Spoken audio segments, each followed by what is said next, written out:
Bonjour à tous, Arnaud Mallet pour Global Distribution. Aujourd'hui, une vidéo de présentation pour tous les applicatifs de connexion pour les systèmes Yestar, donc que ce soit la P-Series elle-même ou la Cloud P-Series, qui est son équivalent cloud, comme son nom l'indique. Et donc, on va voir, nous, aujourd'hui, comment configurer nos différentes applications, que ce soit l'application mobile, l'application euh, pour les ordinateurs ou bien même la connexion web et bien sûr ce qui les différencie les unes des autres. Donc pour commencer, la première chose à savoir pour pouvoir utiliser les applicatifs de connexion à distance, c'est d'avoir en tête ce schéma ici, donc qui reprend en fait les différents plans qui sont utilisés notamment pour la P-Series. Donc je ne parle pas de la Cloud P-Series, je vais juste faire une petite aparté dessus, mais ça l'englobe en partie. Donc vous avez le plan basique qui vient avec votre système, mais si vous souhaitez accéder aux connexions à distance, il va vous falloir l'option Remote Access Service disponible. Donc en l'occurrence, celle-ci n'est disponible qu'à partir du plan Enterprise et bien évidemment dans le plan Ultimate qui contient toutes les infos, l'ensemble pardon, l'ensemble des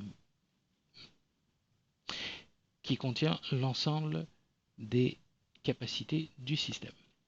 Alors, il faut savoir que si jamais vous avez un Cloud Edition, donc un Cloud PBX, le Remote Access Service, pardon, sera d'office fourni avec.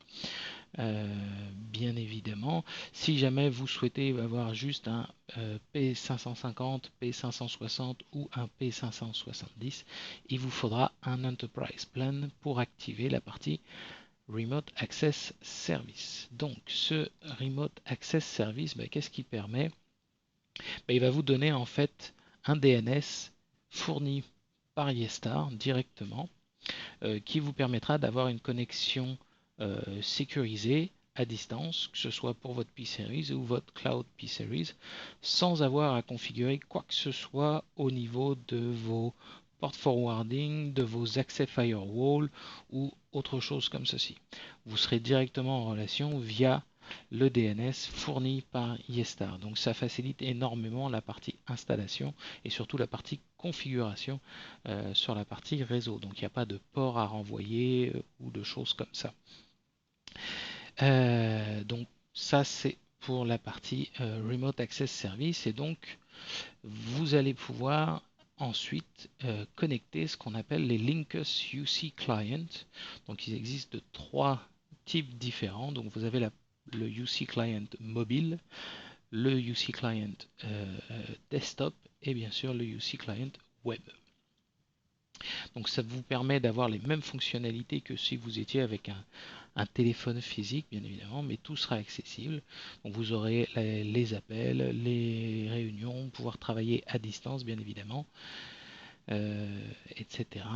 Les contacts, la boîte vocale, tous les accès, comme si vous étiez directement sur un téléphone normal, je dirais. Vous avez aussi une petite particularité qui s'appelle le Linkus for Google.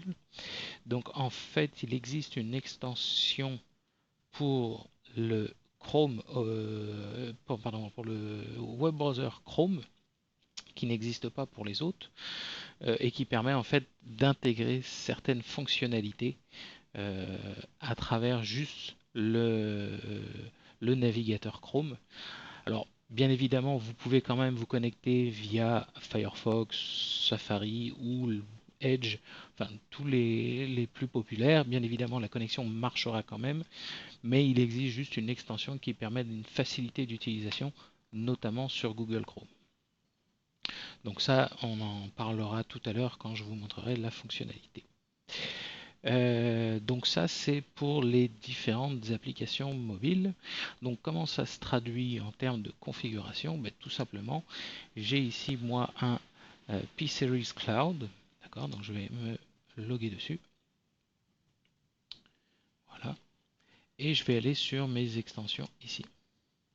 Donc j'ai actuellement deux extensions, il y en a une que j'ai configurée, donc avec une email adresse et une qui n'est pas configurée du tout. Donc je vais utiliser celle qui n'est pas configurée, d'accord, et je vais l'appeler donc John Doe, mettons, voilà, et je vais lui donner un rôle. Donc sachant que le rôle va donner à l'opérateur, ou en tout cas à l'extension, certaines fonctionnalités que vous n'aurez pas ailleurs. Donc si vous le mettez administrateur, s'il se connecte via le web, surtout, il aura accès ici à toutes les options. Donc nous, on va plutôt créer un employé dans ce cas-là. D'accord, ici, voilà, est-ce que j'avais autre chose? Non, ici c'est parfait. Et ensuite, on va dans l'onglet Link as Client. Donc ça, c'est les différentes options que je donne à l'extension de se connecter à distance. Donc soit par le mobile, soit par le desktop, soit par le web. Donc ensuite, je choisis d'activer ou de désactiver suivant mes besoins. D'accord. Donc, une fois que je suis content avec ma configuration, je sauvegarde et je n'oublie pas.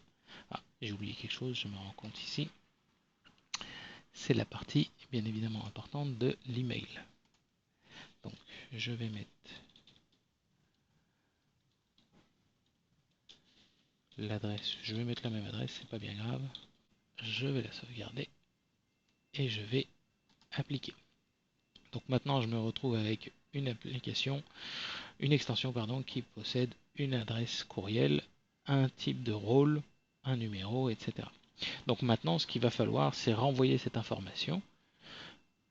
Donc on va sélectionner l'extension et vous voyez ici on peut envoyer un welcome email, donc un email de bienvenue, je l'envoie et il va être envoyé directement à l'adresse que j'ai rentrée ici. Donc je vais attendre la réception de l'email. Donc quand on reçoit ensuite le courriel, donc on reçoit le courriel comme ceci. Donc bien évidemment le courriel est en anglais, mais tout ceci est paramétrable à l'intérieur du PBX pour le mettre en français. Donc vous avez notamment les informations concernant votre numéro d'extension, votre PIN, et donc vous avez pour la partie mobile donc un QR code. Pour la partie desktop, vous avez un lien.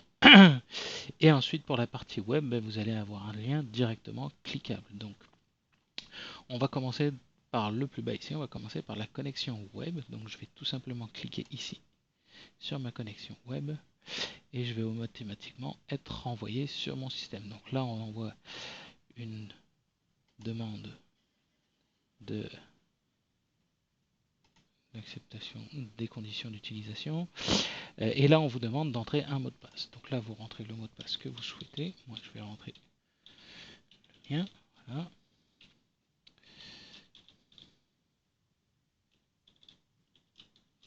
Voilà. Et je sauvegarde. Donc, une fois le mot de passe modifié de votre utilisateur, vous pouvez utiliser donc votre adresse courriel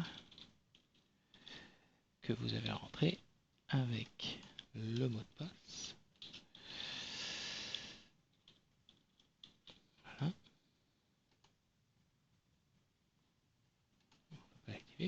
Donc là, je suis bien sur l'utilisateur John Doe, voilà, on a bien. Et donc là, ici, j'ai ma disponibilité. Donc là, maintenant, à partir d'ici, je peux très bien faire des appels ou recevoir des appels. Donc là, si jamais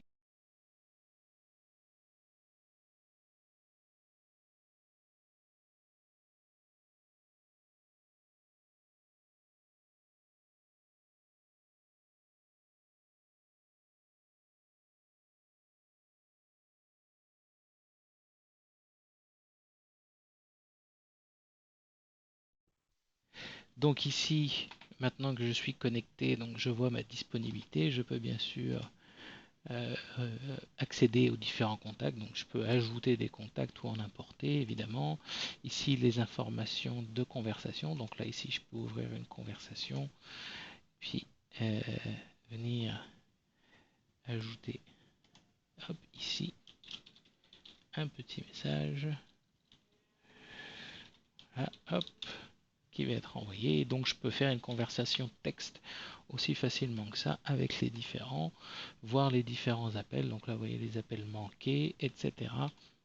Votre accès à votre boîte vocale et bien sûr certaines préférences, notamment pour tout ce qui va être hop, je vais bloquer ici, certaines notamment sur votre présence, donc si vous êtes distant, non disponible, etc. Donc tout ça vous pouvez les modifier facilement depuis votre connexion web. Donc je vais me déconnecter ici, je vais retourner prendre mon courriel et cette fois, hop, pardon, ce n'est pas le bon courriel.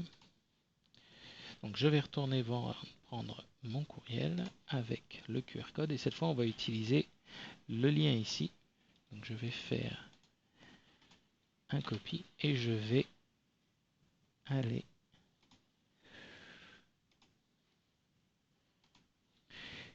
donc j'ouvre ensuite l'application Linkus Desktop que vous voyez ici et donc je peux soit me décider de me loguer si j'ai déjà un compte et dans le cas d'une première utilisation je peux utiliser le login par le lien. Donc je viens ici coller le lien précédemment, copier, voilà les informations du compte, je lance l'application et voilà, donc là pareil je me connecte aussi facilement que ça. Donc pareil j'ai les mêmes informations des appels manqués, les appels en attente, les messages, la boîte vocale si jamais.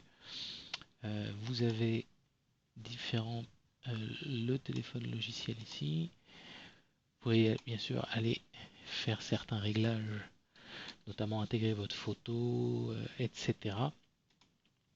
Vous avez aussi des intégrations de CRM, dont notamment Zoho CRM ou Salesforce, dépendant de ce que vous utilisez.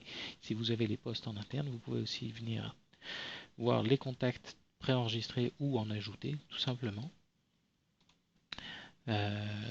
Donc voilà pour l'application desktop. C'est exactement la même chose, hein, il n'y a pas de grande différence par rapport à l'application web.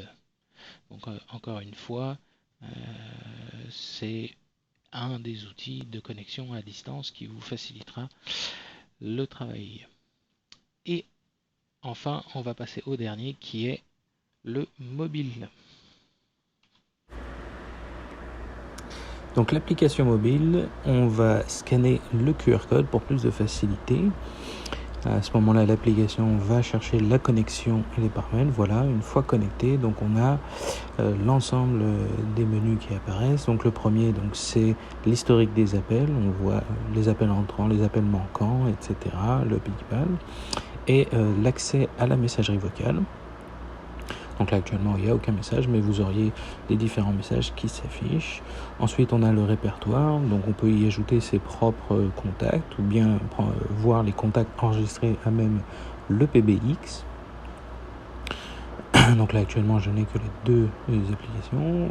On peut aussi créer des discussions, donc juste des messages texte qu'on peut s'envoyer entre personnes.